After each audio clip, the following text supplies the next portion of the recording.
Parenting Islami bersama Pusat Kajian Anak dan Keluarga, Fakultas Psikologi Universitas Islam Indonesia.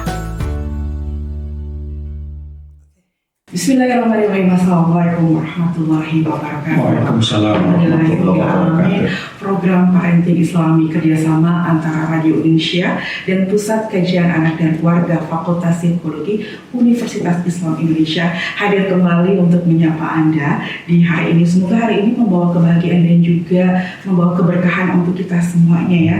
Dan menjadi musuh yang kuat adalah musuh yang senantiasa terus belajar dan senantiasa menuntut ilmu. Program Parenting Islami kita kali ini kita akan menuntut ilmu bersama Bapak Irwan, dan kali ini kita akan membahas mengenai menyusun fondasi nilai dalam keluarga. Tentu menjadi hal yang penting ya, karena keluarga itu merupakan tempat untuk membentuk fondasi karakter orang tua, terus belajar anak juga untuk bertumbuh dan membentuk bonding yang kuat antara keluarga, antara ayah, ibu, suami, istri, dan juga anak. Nah, fondasi seperti apa yang akhirnya bisa menguatkan di keluarga, dan nilai apa saja yang harus kita tanamkan untuk kita semuanya dalam bentuk keluarga? Kita akan bersama belajar bersama Bapak Irwan Nuryana, SPSI MSI dari Pusat Kajian Anak dan Keluarga Fakultas Psikologi Universitas Islam Indonesia. Kita sama Bapak Irwan yang sudah hadir di kesempatan kita kali ini. Assalamualaikum warahmatullahi wabarakatuh, Pak Irwan. Waalaikumsalam warahmatullahi wabarakatuh. Semangat ya Pak. Semangat. Alhamdulillah. Nah, ini terkait bagaimana menyusun fondasi nilai dalam keluarga. Nah, setiap keluarga pasti punya nilai-nilai yang diajarkan. Nilai dasar apa saja ini Pak yang harus dipunyai setiap insan atau kita yang ingin membangun keluarga itu, nilai yang harus harus dimiliki itu seperti apa Pak? Ya, nilai keluarga sebenarnya kan sudah ditetapkan di awal ketika memilih calon pasangan kan. Artinya mereka bersepakat saya memilih dia karena apa, saya tidak memilih yang lain karena apa. Itu yang menjadi saya kira kesepakatan awal. Jadi paling gampangnya misalkan ketika seseorang menjadikan agama sebagai nilai yang melandasi pemilihan pasangan, kemudian menjadi nilai ketika mereka menjalankan roda pernikahan keluarga, itu akan menentukan apa yang disebut sukses, apa yang disebut berhasil. Nah, kadang-kadang kebanyakan kita mengatakan kita dasarnya ini, tapi ukuran suksesnya berbeda. Maksudnya kita menjadi suami istri yang tanda petik tidak konsisten atau belum konsisten lah gitu ya. Contoh misalkan ketika suami istri menikah, kemudian punya anak, kemudian tadi memilihnya karena orientasi agama misalkan, tapi ketika menilai prestasi anak itu menilainya bukan pada apa yang dianggap penting dalam agama. Misalkan ketika nilainya sekolahnya jelek, kemudian anaknya dimarahin habis-habisan, sementara ketika anaknya membaca Al-Quran dianggap biasa saja. Nah, jadi hal-hal yang seperti itu, kelemahan kita itu adalah inkonsistensi, kecocokan antara apa yang kita sebut penting dengan ukuran-ukuran yang disebut keberhasilan.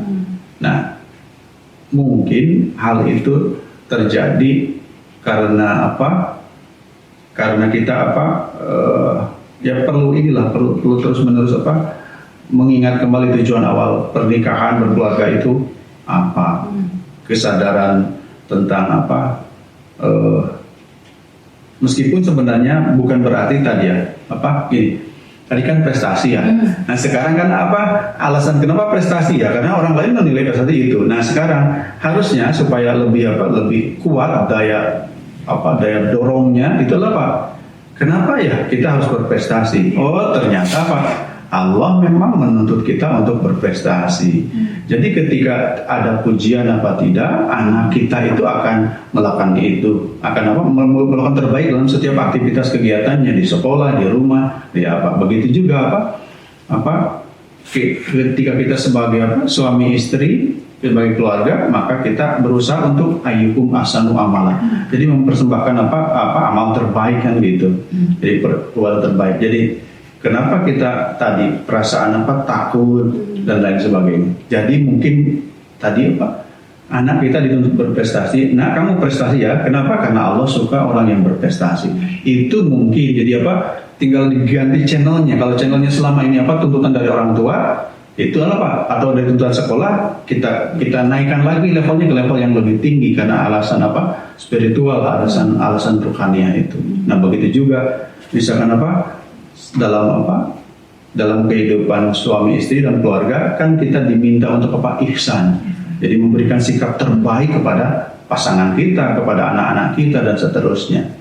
Jadi itu tadi kita akan takut sekali untuk asal menunaikan kewajiban. Jadi tidak ini. Jadi ini misalkan lagi-lagi contoh untuk connectingnya kepada Allah, berusaha saling menjaga perasaan karena Allah. Jadi bukan karena aduh saya takut disebut suami yang tidak empati kan gitu, takut istri kan gitu. Sehingga begitu perasaan takutnya itu hilang maka dia akan tetap melakukan yang tidak terbaik. Maka takutnya menjaga perasaan karena Allah, bukan karena bahwa kemudian ternyata pasangan kita tambah sayang sama kita. Itu hadiah yang Allah segera berikan karena usaha kita mengingatkan untuk menyukai apa yang Allah ingin kita melakukannya kepada pasangan kita. Gitu. Seperti itu ya, jadi itu nilai-nilai. Jadi saya mencatat ada proses memilih pasangan, kemudian cara mendidik anak. Mungkin bisa dipaparkan juga Pak Irwan terkait proses memilih pasangan ini di Islam itu tuh seperti apa yang akhirnya mungkin kalau kita perempuan memilih uang yang terbaik itu seperti apa yang akhirnya bisa menanamkan, membreakdown nilai-nilai tersebut begitu dari proses pemilihan pasangan terlebih dahulu Pak Irwan. Iya, jadi misalkan pernah ada yang bertanya ke saya itu, Pak Irwan, saya sama calon pasangan saya itu saling cinta tapi ayah ibu nggak setuju. Terus tanya, kira-kira gimana Pak? Saya tanya, tujuan kamu menikah apa? Bahagia. Nggak perlu persetujuan ayah ibu. Ngapain lah, memang gak ada hubungannya. Tapi kalau kamu ingin pernikahanmu berkah, pastikan kamu dapat restu orang tua. Jadi tujuan pernikahan apa yang kita raih itu akan sangat menentukan. Katakan kriteria apa yang perlu kita prioritaskan ketika kita memilih pasangan. Misalkan secara umum kan prinsipnya similaritas ya, kesamaan. Kita cenderung menyukai, senang dengan orang yang punya kesamaan minat, kesamaan sekufu gitu ya. Nah, ya bahasa agamanya gitu ya kan gitu. Nah, itu memang penting dalam hal apapun kan gitu. Jadi kesamaan itu membuat kita lebih mudah untuk kompromi dibandingkan sangat kontras gitu ya. Jadi yang satu cerewet, yang satu pendiam misalkan. Bukan tidak mungkin, sangat mungkin sekali itu ada titik temunya. Lagi-lagi bersyukurnya titik temunya adalah agama. Ini yang saya pahami, saya yakini. Contoh begini ya, ketika tahun berapa ya, tahun 2007-2008 itu saya banyak mendapatkan membaca tentang kekerasan orang tua kepada anak misalkan. Nah di situ karena kami saya Bu Uyun, Bu Dian Sari Utami itu kan kira-kira apa yang bisa kita lakukan. Kemudian kami memberikan pada ibu-ibu di daerah Argo Sedayu Bantul itu yang punya anak prasekolah itu keterampilan pengasuhan. Nah setelah mereka dapat itu mereka, Pak Bu terima kasih, tapi pada tapinya ya kami tetap aja keceplosan. Maksudnya saya itu tahu bahwa marah itu nggak boleh dan kami sudah belajar gini cara keterampilan mengelola emosi itu gitu, tapi tetap keceplosan. Oh berarti ketika kita tahu, ketika kita terampil, itu tidak menjadi jaminan kita akan bertindak konsisten antara apa yang kita ketahui dan apa yang kita punya. Apa missing link-nya? Nah, lagi-lagi saya menemukan di agama.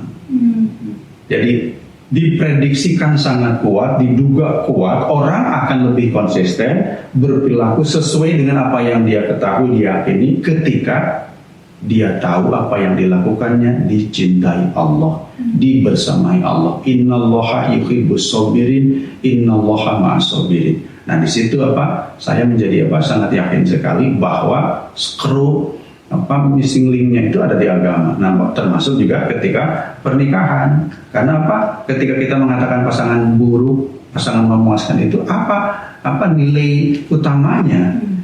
Lagi-lagi ini contoh yang lain, misalkan ketika anak saya laki-laki itu masih kecil, kemudian kakaknya mandi duluan, adiknya nangis. Kenapa dia nggak merasa juara? Kemudian adiknya duluan, kakaknya marah karena itu. Nah, sekarang kenapa? Karena kriteria indikator untuk disebut sukses juara itu apa yang disepakati, apa yang umumnya jamaknya orang mengatakan itu juara. Nah, ketika kita menawarkan cara yang berbeda, maka kita akan mendapati anak saya yang kecil itu saya dorong untuk merasa lah kamu juga juara loh. Kenapa ya? Kan aku terakhir ya. Karena kamu masuk kamar mandi kaki kiri dulu, berdoa dulu, sementara kakakmu bungkus langsung masuk itu. Artinya ketika kita menggunakan kriteria yang berbeda, maka si anak itu akan merasa loh ini standarnya sama. Bahkan standarnya adalah apa yang disukai oleh penciptanya. Dan kayak gitu. Ya. Artinya bahwa kita juga setelah mendapatkan pasangan tadi saya bilang bukan bahagia tapi berkah, itu yang paling utama. Hanya terbreakdown dalam proses pendidikan terhadap anak tadi Pak Irwan ya.